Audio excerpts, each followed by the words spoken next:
नमस्कार। गुजरात इलेक्शन पर capital TV का खास शो गुजरात की गद्दी देख रहे हैं आप। मैं हूं आपके साथ पूजा।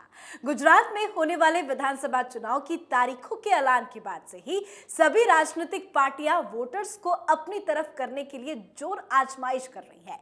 इस बीच ये सवाल अहम है कि गुजरात के मुस्लिम वोटर्स किस पार्टी के साथ हैं और चुनाव के बारे में वो क्या सोचते हैं, क्योंकि गुजरात में मुस्लिम समुदाय का वोट भी काफी महत्वपूर्ण है।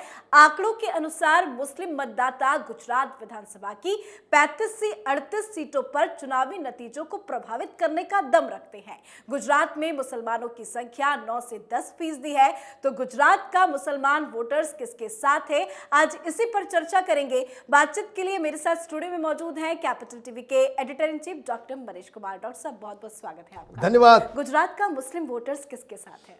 देखिए, ये एक ऐसा सवाल है जिसका जवाब अगर आप सुनेंगे तो बहुत सारे लोग दंग रह जाएंगे जी। पूरी दुनिया भर में और खास करके हिंदुस्तान में चुनाव के दौरान गुजरात को एक एग्जाम्पल के तौर पे पेश कर ये तमाम सेकुलर पार्टियां मुसलमानों के वोट का सौदा करती है जी। यही कहानी है। यूपी में देखो ये बीजेपी वाले, ये मोदी। गुजरात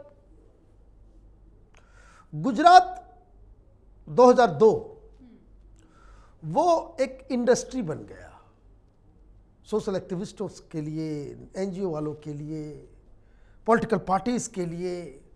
और गुजरात के बाहर बहुत सारे मौलवी मौलाना, लिफाफा खोर किस्म के जो मौलवी मौलाना जो चुनाव के दौरान लिफाफा लेते हैं और मुसलमानों के वोट का सौदा करते हैं, उनके लिए धंधा बन गया। क्या यही स्थिति गुजरात में? गुजरात के मुसलमानों ने तो उसे झेला, जिसको लेकर के बाकी लोग लखपति करोड़पति बन गए। अब मुसलमान भारतीय जनता पार्टी के ट्रेडिशनल वोटर्स नहीं है और गुजरात का मुसलमान हिंदुस्तान का सबसे वेल ऑफ मुसलमान है। ये बात आप समझ लीजिए। मतलब ये कि प्रधानमंत्री मोदी जब से वहां गद्दी पे बैठे तो जिस तरीके से गुजरात बढ़ता गया, मुसलमान भी बढ़ते गए। ये क्या बताता है? ये इस बात की ओर इशारा करता है कि Muslims in Gujarat they were not discriminated. जहां जितना बड़ा सेकुलर लीडर पैदा होगा, अब आप समझिए, मैं बहुत अनोखी बात कह रहा हूं, जिस राज्य में जितना बड़ा सेकुलर मुख्यमंत्री होगा उस राज्य का मुसलमान उतना गरीब होगा। सबसे ज्यादा मुसलमानों की हालत खराब कहां है? बंगाल में ममता बनर्जी साथ देती हैं। उसके उसके बाद कहा बिहार में मुख्यमंत्री नीतीश कुमार, लालू यादव जी। ये ट्रेडिशन चलता चला गया है ना। यूपी में देख लीजिए, मुलायम सिंह, तो मायावती, ये सब सेकुलरिज्म के नाम पे कांग्रेस पार्टी। असम में मुसलमान दर की ठोकरी खा रहा है। तो ये जो सबसे ज्यादा मोस्ट पॉपुलेटेड मुस्लिम स्टेट्स की ये कहानी है। गुजरात में कहानी कुछ और है। कच्छ के मुसलमान जो कहते हैं वाइट रन, वहां के गांव में जाइए, मुस्लिम्स वहां पे रहते हैं, सब खुश हैं। प्रधानमंत्री मोदी से कोई शिकायत नहीं है, लेकिन वो वोट देंगे बीजेपी को, ये भी नहीं है, क्योंकि मुसलमान ट्रेडिशनली वो बीजेपी के वोटर नहीं रहे हैं, कांग्रेस पार्टी के साथ रहे हैं। तो इसलिए गुजरात में मुसलमान किसके साथ है, ये भारतीय जनता पार्टी के लिए उतना इंपॉर्टेंट नहीं है जितना ये आम आदमी पार्टी और कांग्रेस पार्टी के लिए है। 20% के आसपास मुसलमान गुजरात में भारतीय जनता पार्टी को वोट करता है और ये सबसे ज़्यादा परसेंटेज है किसी भी राज्य में मुस्लिम वोट्स बीजेपी को जो मिलते हैं। तो गुजरात के नाम पे धंधा चल रहा है पूरा देश में, लेकिन गुजरात के सबसे ज़्यादा मुसलमान वो भारतीय जनता पार्टी को वोट करते। कितना? 20% के आसपास, ये एवरेज है। बाकी 80% किसके पास जाएगा, इसी का लफड़ा चल रहा है। और आपने सही कहा, 35 सीट इस तरह की है जो इन्फ्लुएंस कर सकते हैं ये लोग।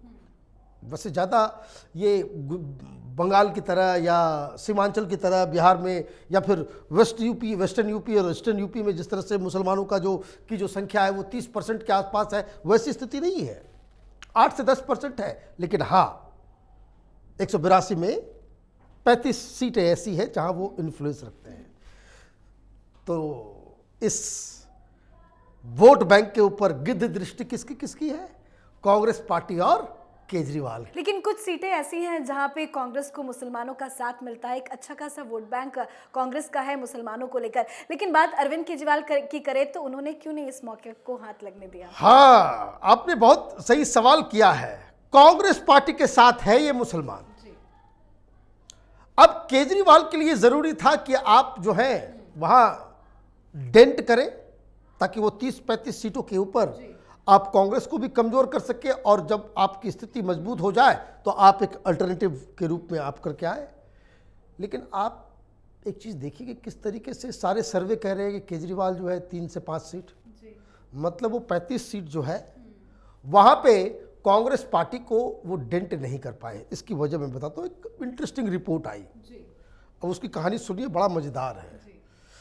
आम आदमी पार्टी का दफ्तर है और आम आदमी पार्टी के दफ्तर में भगत सिंह की भी तस्वीर लगी हुई है और केजरीवाल की भी तस्वीर लगी हुई है। तो वहाँ चल रहा है अपना ठीक। अब वहाँ पर रिपोर्टर पहुँचता है, वहाँ पर लोग पूछते हैं भाई क्या है आम आदमी पार्टी का? आम आदमी पार्टी का दफ्तर है, अंदर आम आदमी पार्टी के तथाकथित कार्यकर्ता वो बता रहे हैं कि भाई हमने तो ऐसे ही खोल दिया, माल आया था हमने खोल दिया, तो वोट आम आदमी पार्टी को दोगे? बोला नहीं, बस चुनाव भरी है, वोट तो हम कांग्रेस पार्टी को करेंगे। ये झाड़ू वाले का कोई भरोसा नहीं है केजरीवाल का। अभी आ रहा है, चुनाव के बाद चला जाएगा, फिर हमारा क्या होगा? कांग्रेस पार्टी तो हमेशा रहेगी यहाँ पे।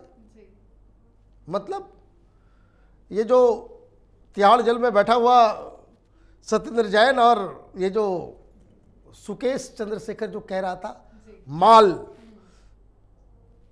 और ये जो कांग्रेस पार्टी में चले गए आम आदमी पार्टी के लीडर जो ये बता रहे हैं कि भाई भगवंत मान और केजरीवाल जिस प्लेन से सूरत उतरे थे उसमें नोटों का पहाड़ था, तो माल दिया जा रहा है। तो हर मुस्लिम इलाके में आम आदमी पार्टी का दफ्तर खुल गया है। लेकिन लोग उस पर भरोसा नहीं कर रहे हैं। क्यों नहीं कर रहे हैं? वो इसलिए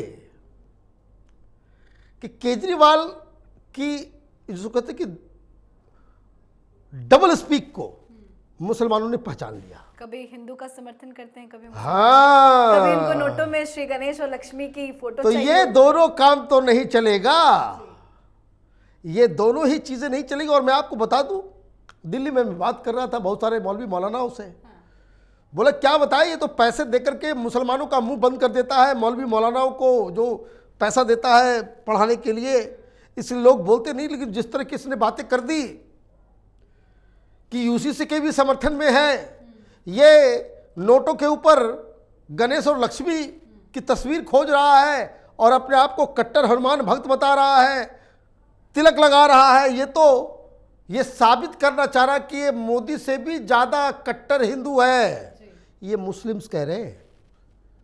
अब ये समझ लीजिए कितनी बड़ी चिंता का इसको आगे होता यही है। मुस्लिम्स ये भी कह रहे हैं कि वोट कटुआ बन के यहाँ पे तो आए। यही तो आप सॉफ्ट हिंदुत्व भी खेलेंगे और मुसलमानों के ऊपर भी डोरे डालेंगे, तो ये तो नहीं चलेगा, ये तो नहीं चलेगा भाई। डोरे डालना है एक जगह डालोगे ना, 4 जगह डालोगे तो चारों जगह से जूते पड़ेंगे तुमको। तो यही गुजरात में हो रहा है और इसी वजह से केजरीवाल की स्थिति इतनी वीक हो गई है कि अब लोग इसे, आपने सही कहा कि वोट कटुआ पार्टी मान रहे हैं। एक तो रीजन और भी है, वो पार्टी के अंदर फूट, लड़ झगड़ रहे हैं, लीडर्स भाग रहे हैं, और जो मुख्यमंत्री का चेहरा जो सामने आया है उसको लोग पसंद नहीं कर रहे हैं। तो केजरीवाल का गुजरात मिशन जो है अब वो हो गया है फेल। अब इनको करना पड़ेगा एमसीडी के चुनाव के लिए अपना जो प्रिपरेशन वो तेज, नहीं तो इनका पूरा भट्टा बैठना वो तय लग रहा है। क्योंकि जब मुसलमान भी वोट नहीं करेंगे केजरीवाल को गुजरात में, देयर इज नो चांस, खत्म, the story is over now. जी, बहुत बहुत शुक्रिया समझाने के लिए। धन्यवाद। तो गुजरात में मुस्लिम समुदाय का वोट भी बेहद महत्वपूर्ण है। गुजरात में 20 विधानसभा क्षेत्र ऐसे हैं जहां मुस्लिम मतदाताओं की संख्या 20% से ज्यादा है। गुजरात में आमतौर पर मुसलमानों का वोट कांग्रेस को जाता है। हालांकि बीजेपी पसमंदा मुसलमानों तक पहुंची है, मुस्लिमों को लुभाने में कामयाब हो रही है। तो वहीं अरविंद केजरीवाल जो मुसलमानों को लुभाने की राजनीति करते हैं, उनका मैजिक गुजरात में चलता नजर नहीं आ रहा। आप अपनी राय जरूर कमेंट करके लिखें। आज के हमारे खास शो गुजरात की गद्दी में फिलहाल इतना ही। देखते रहिए कैपिटल टीवी। नमस्कार।